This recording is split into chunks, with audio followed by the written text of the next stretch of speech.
Ok, colocando agora em prática o algoritmo que a gente acabou de discutir, vamos começar fazendo o teste do nosso loop até o finalizador ser igual a zero. Então aqui eu já tenho a parte inicial da função main, do include do stdio, do standard input e output.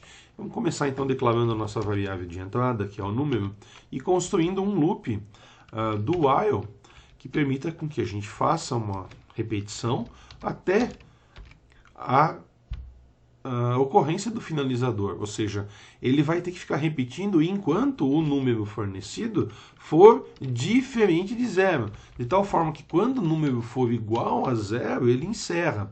Lembrando que o do while, ele repete o loop enquanto a condição for verdadeira, for válida, for true. Então, enquanto o número for diferente de zero, ele continua, ele vai sair quando ele for zero. Aqui internamente, vamos perguntar então para o nosso usuário qual é o número que ele deseja digitar, e a partir daí vamos usar aqui o scan formatado para a gente ler esse número, que é um valor decimal, para o endereço da nossa variável número. E aqui a gente já pode fazer um teste, verificando se de fato o nosso loop está funcionando. Veja lá, 2 ok, menos 1 ok, 5, né, menos 6, e agora eu vou digitar um 0 e ele terminou o programa saindo com 0. É aqui que a gente vai fazer então a contagem de quantos são pares, quantos são ímpares, fazer aquela soma e depois calcular a porcentagem de cada um deles. Então eu posso fazer o exercício através de refinamentos sucessivos. Vamos fazer essa proposta, ó. Então eu vou declarar primeiro a nossa quantidade de pares, a nossa quantidade de ímpares aqui. São as variáveis que vão ser responsáveis por armazenar a quantidade de pares e ímpares do nosso exercício. Eles, antes do loop, eu não tenho nenhuma variável atribuída, nenhum valor atribuído. Eu posso começar essas variáveis, preciso começar essas variáveis com zero para evitar algum tipo de sujeira na memória. Ora, feita a leitura da nossa variável n, eu vou testar se esse cara é par. Como é que eu vou testar se esse número é par? Verificando se a divisão por 2 for igual a zero, ou seja, pegando o resto da divisão inteira, pegando mod. Então, if se é o nosso número mod 2, ou seja, dividindo o número por 2, o resultado disso aqui for igual a zero, então significa que esse número é par. Então aqui o número é par. No else, na negação dessa condição, ele é ímpar. Então, nesse momento aqui, a gente sabe que trata-se de um número par e aqui trata-se de um número ímpar. Ora, quando ele for um número par, eu vou acumular o contador de pares. Quando ele for ímpar, eu vou acumular o contador de ímpares.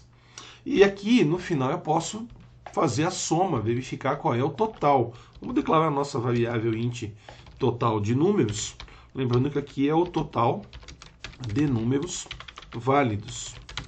Quantos números corretos foram preenchidos. E aí, para a gente calcular o total de números válidos, lembrando que a gente discutiu antes, eu vou fazer a quantidade de pares menos 1, porque o 0 vai entrar lá como sendo um número par, mas ele é o finalizador, mais a quantidade de ímpares.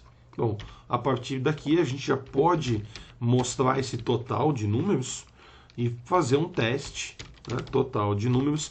Lembrando que o exercício não pede qual é a quantidade de pares e ímpares, e sim apenas pede qual é a porcentagem. Então, o total de números aqui, total, aqui a gente já vai conseguir testar se esse número está funcionando corretamente. Então, vamos executar.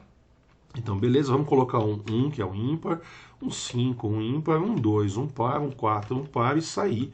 Então, o meu total tem que ser de 4. Não, aqui eu esqueci de colocar o mais, perdão.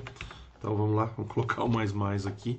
Sem o mais não vai funcionar. Então, 2, 4, 1 e 5, 0. Então, a gente tem 4 números, que é justamente o 2, o 4, o 1 e o 5. Né? O 0 não contou, ou seja, não apareceu aqui que o total de números era 5. Você pode até na hora, esqueci de subtrair aqui. Né? Você quer fazer bonitinho também, deixar bem documentadinho separado, faz um QP menos aqui, ó. Então, você não evita alguém de olhar essa conta e ficar pensando, nossa, mas por que esse total tem um menos 1? Parece um magical number. Né? Da onde vem esse menos 1? E coloca um comentário aqui, eventualmente, né? Descontar o finalizador. Aí você sabe por que essa instrução foi feita no dia que você lê esse algoritmo de novo, ou passar para alguém da sua equipe que vai estudar e tal. Então a gente tem a quantidade de pares, quantidade de ímpares, descontou o finalizador, fez a soma total, só falta calcular aqui a porcentagem. Então eu vou declarar aqui como variáveis float, uma porcentagem é o valor real, então porcentagem de pares, porcentagem de ímpares, vou colocar um comentário aqui, então porcentagem de pares e ímpares. Como são variáveis que contêm um domínio de aplicação similar, as duas são porcentagens, as duas são quantidades, não tem problema você colocar na mesma linha, comentar, tranquilo, não é necessário fazer uma linha para cada um. Tá? Dito isso, aqui no nosso laço, feita a contabilização do total, eu vou calcular a porcentagem de pares como sendo igual ao que é. Eu vou colocar um parênteses para evidenciar a conta. Aqui a nossa quantidade de pares vezes 100. Eu vou colocar um 100.0 aqui para forçar com que essa conta tenha um valor float, dividido pelo total de números. E a mesma coisa, vou repetir essa conta aqui para a porcentagem de ímpares, quantidade de ímpares vezes 100 sobre o total. Agora aqui a gente vai mostrar esse resultado. Então, quantidade já foi calculada, o que a gente quer saber é a porcentagem de pares. Aqui a gente vai colocar um %.2f para ter apenas dois dígitos depois do ponto flutuante, depois da vírgula, né, no caso do C, do ponto mesmo. E aqui a nossa variável porcentagem de pares, a mesma instrução, idêntica para a porcentagem de ímpares, e acabou o nosso programa. Vamos só testar aqui, com certeza está tudo ok. Lembrando então que a gente tem declaração de variáveis, a inicialização, as porcentagens e o total não há necessidade de inicializar porque eles vão ser sobrescritos. Esse cara aqui não, ele tem um mais um, ele não pode ter lixo.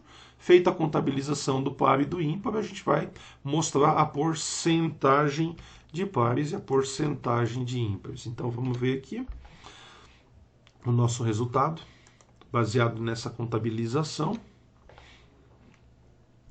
Vamos lá, por exemplo, com 1, 3 e 5. Eu vou colocar metade para facilitar, 2, 4, 6 e 0. Então a gente tem 50%.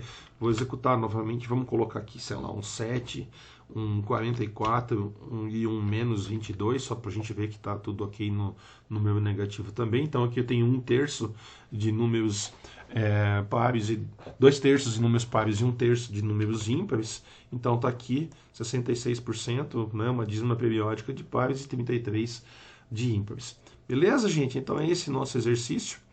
Aqui acho que não tem muita dificuldade, mas sempre cuidadozinho na hora de usar o if, na hora de usar os contadores, sobretudo para não esquecer uma inicialização, porque às vezes você roda o programa, esqueceu de inicializar, a memória está vazia, no caso do C, beleza, rodou com 0. Outro dia você roda e dá um erro, porque tem um lixo, alguma coisa já passou naquele pedaço de RAM, já ocupou aquela variável e o exercício está errado, né, porque faltou uma inicialização. Valeu, gente? Até o próximo exercício, então.